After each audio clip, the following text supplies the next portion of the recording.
Hai hai hai, bertemu lagi dengan Bu Melda. Nah, pagi ini kita akan bersama-sama belajar tematik. Untuk itu, sebelum kita belajar, kita akan berdoa terlebih dahulu. Selamat pagi Tuhan Yesus, terima kasih untuk berkat-Mu pada pagi hari ini.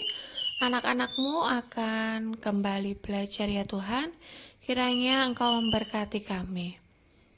Dalam nama Tuhan Yesus kami berdoa. Amin. Anak-anakku, pagi ini kita akan belajar muatan bahasa Indonesia. Mencari informasi melalui teks atau pengamatan gambar. Kita dapat memperoleh informasi dari sebuah gambar. Ketika mengamati gambar, kita dapat menggali informasi dengan cara membuat pertanyaan. Kamu dapat membuat pertanyaan sesuai dengan informasi yang ingin kamu peroleh. Nah, coba kalian perhatikan tabel penggunaan kata tanya.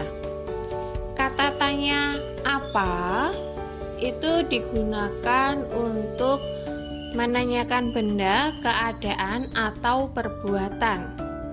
Kata tanya di mana digunakan untuk tempat berlangsungnya suatu peristiwa.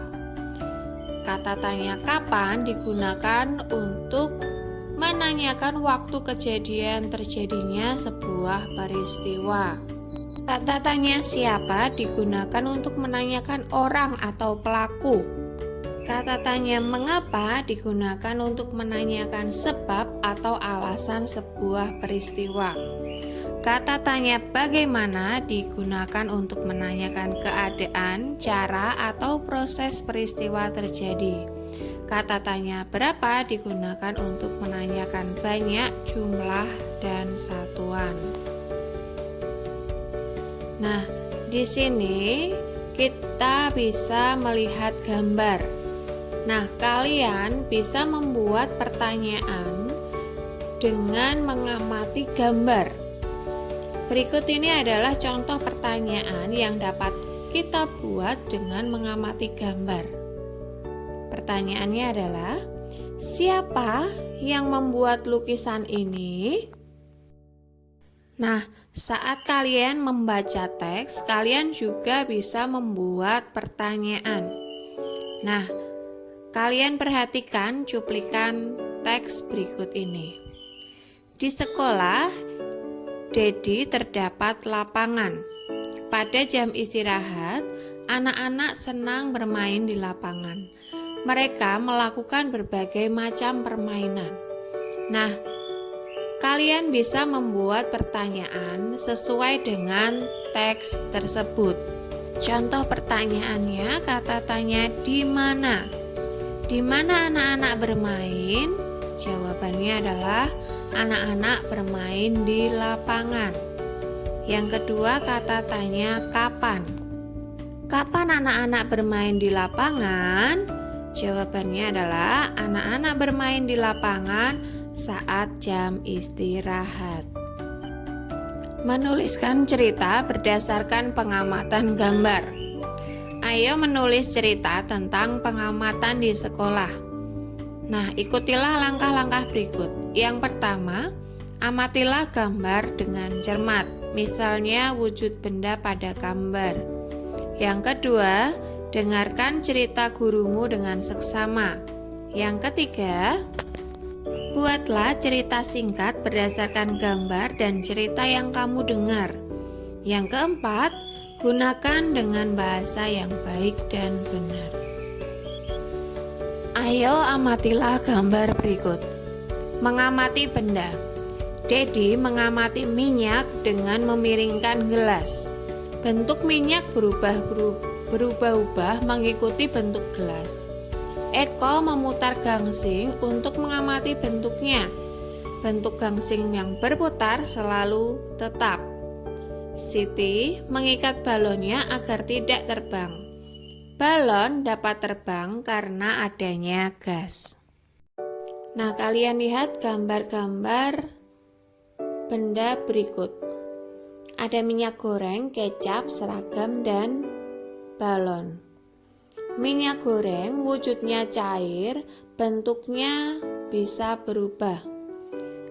Kecap wujudnya cair, bentuknya juga bisa berubah. Seragam sekolah wujudnya padat, bentuknya tetap. Udara dalam balon wujudnya gas, bentuknya dapat berubah. Selanjutnya kita akan masuk di muatan matematika, menyelesaikan soal cerita tentang pembagian. Pembagian berarti membagi benda menjadi beberapa kelompok sama banyak. Pembagian juga berarti melakukan pengurangan berulang hingga habis. Nah, perhatikan contoh soal berikut. Sebanyak 6 butir kelereng akan disimpan ke dalam 2 kotak. Berapa banyak kelereng dalam 1 kotak? Nah, cara pertama dengan pengelompokan benda. Ada 6 kelereng. Nah, akan dibagi ke 2 kotak. Maka 6 dibagi 2 sama dengan 3. Selanjutnya muatan SPDP, menyebutkan alat dan bahan untuk menggambar imajinatif. Gambar imajinatif adalah gambar yang dibuat berdasarkan khayalan. Banyak alat dan bahan yang dapat kamu gunakan untuk menggambar. Banyak alat dan bahan yang dapat kamu gunakan untuk menggambar. Misalnya buku gambar, pensil, penghapus, penggaris, pensil warna, spidol warna, krayon. Kamu juga dapat membuat pewarna sendiri, seperti cat warna. Cat warna yang aman dapat dibuat menggunakan tepung dan pewarna makanan yang dicampur dengan air. Selanjutnya kita akan belajar muatan PPKN, menyebutkan tata tertib di sekolah. Tata tertib merupakan peraturan yang harus dilaksanakan dan ditaati. Di sekolah juga terdapat tata tertib. Mematuhi tata tertib membuat hidup menjadi lebih disiplin. Nah, contoh tata tertib di sekolah adalah memakai seragam sesuai jadwal. Nah, masih banyak sekali contoh tata tertib di sekolah. Demikian video pembelajaran kita hari ini. Selamat belajar, semoga bermanfaat untuk kalian semua. Tetap semangat, jaga kesehatan, Tuhan Yesus memberkati.